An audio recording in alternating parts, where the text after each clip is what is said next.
Um, I felt like I gave it my all. I felt like I did everything I could in training to show what I can do, and then, all I really wanted was to do whatever I could at the club level to um, become involved in the camps to come. That was really my mentality, and yeah. And along those lines, how would you describe the time with the national team since then? Yeah, I think it's been really good. I feel like I've gotten a lot of experience in different competitions, whether it's friendlies or Gold Cup, Nations League. So yeah, I think it's helped me become just more well-rounded as a player, and yeah, I'm thankful for it. Max has 14 caps in 2025, second on the U.S. roster behind Diego Luna, who has 15 appearances in 2025. We'll continue with Henry Bushnell from The Athletic. Thanks, Michael. Hey, guys. Good to see you. Appreciate your time. Haji, I got a question for you. I know you get asked pretty often about your comfort level playing in different positions across the forward line, but I'm wondering if you can kind of like educate us how things change or feel different when you're playing as a winger in a front three versus striker in a front three versus striker in a front two when you have another number nine next to you. Yeah. Tactically, things are obviously different when you're playing as a lone striker as opposed to playing with two or playing on the wing. I think defensive responsibilities are different across all the positions, so you kind of have to adjust tactically and kind of your state of mind. I think, we have a lot of great players here, so yeah, like I said before many times, I'm comfortable all across the front line and ready, prepared for any opportunity that I get in the future. Next will be Jonathan Tannenwald from the Philadelphia Inquirer. Thanks, Michael. Hello, gentlemen. Michael, the audio's a little low coming in on your end, just so you know. We have very humble Haji- speakers today, Max, with Max and Haji. So, Haji, I wanted to ask you, last month we discussed at the start of camp how big of an opportunity it was, and you went out and you took the opportunity very clearly. There's not a lot of opportunities to take before the World Cup. It's only one game, but how big of a moment do you think that was to try to get on that plane? Yeah, it was a good game. I think I played well. I try to do the same thing every time I come into camp, and that's to play well, train well, give my best, and show what I can do, really. I'm grateful I was able to do that on that day, and I hope I can continue doing that.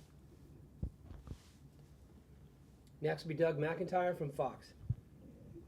Thanks, Michael. Thanks, guys, for your time today. My question's for Max. I asked a similar thing to Matt Freese yesterday. You didn't have a cap this time last year, which is pretty crazy to think about. How much improvement do you think you've made this year, and how much of that is due to the opportunities that you've been given at the international level and the confidence that the staff has shown in you? Thanks. Yeah, I do think I've improved this year, just in all aspects of the game. I think I've been a bit more just sharper in certain moments of my game. And, yeah, like you said, I think just being involved in these camps and, having our coaching staff here express belief in me and, give me advice on certain things has definitely helped me just, become more confident. And I think it's helped me grow as a player a lot. Thanks. Appreciate it. We'll go to Charlie Bone from MLSsoccer.com. Hey guys, thanks for speaking today. This question is for Max. Max, I wanted to ask about your relationship with Wilfred Nancy and what he's meant to you as a player and how maybe he's played a role in these big strides you've taken, especially given it looks like he's now reportedly a leading candidate for Celtic in Scotland, and whether he goes or not, it seems like his reputation is growing. So what has he meant to your career? Yeah, he's meant a massive amount in my career, to be honest with you. I feel like he's developed me as a player a lot in Columbus, tactically, technically, just understanding the game. So I'm always super thankful and appreciative of him. And one thing about him I love is he's always challenging me no matter, where I'm at in my career. He always has something to tell me to help me grow as a player. So, yeah, I can't say enough good things about him, to be honest. And, yeah, I'm thankful to have him as my club coach. For someone in your position, what would it mean if he left and, the loss to the crew versus maybe what that would mean to him on a personal level, testing himself in Europe? Yeah, I mean, obviously it'd be tough if he left just because he's a good coach, but, I mean, he has to do what he wants for his career, and, if he wants to go to Europe and test himself out there, I feel like you got to respect that. So, yeah, it'd definitely be tough for us in Columbus for sure, but it's one of those things where at the same time, if he decides to go, then you got to be happy for him because that's what he wants to do. Next will be Mike Waitala from Soccer America. Yeah, thank you. Haji, you're the only player in camp who scored at a World Cup, and one of the few players one of the few people in the world that scored at a World Cup. Can you share your memories of that goal and what it felt like, and if you ever think about it now? Yeah, it was a great feeling. A lot of emotion involved with that goal. Yeah, I remember Christian crossing the ball in, and me getting across the front post, and I was able to get a touch on it, and it kind of looped over the goalkeeper and went in. In the moment, I wasn't really overly excited about it because we were trailing in the game, and I kind of was hoping that would lead to something more, which unfortunately didn't. But yeah, proud to be a goal scorer at a World Cup, and I was proud to be there for that moment. Next is Ron Blum from the Associated Press. Hi, Haji. Thanks for doing this. What is it like week to week, just wondering where you stand in the pecking order for the World Cup squad? Do you, like, when you score, feel like you pushed yourself up the chart? Do you watch each weekend if Balo or Ricardo's Pepe is scored and wondering how that affects you?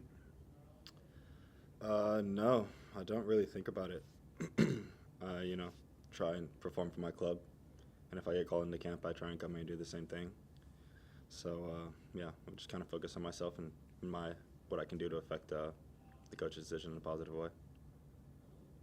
Thank you. Next will be Donald Wine.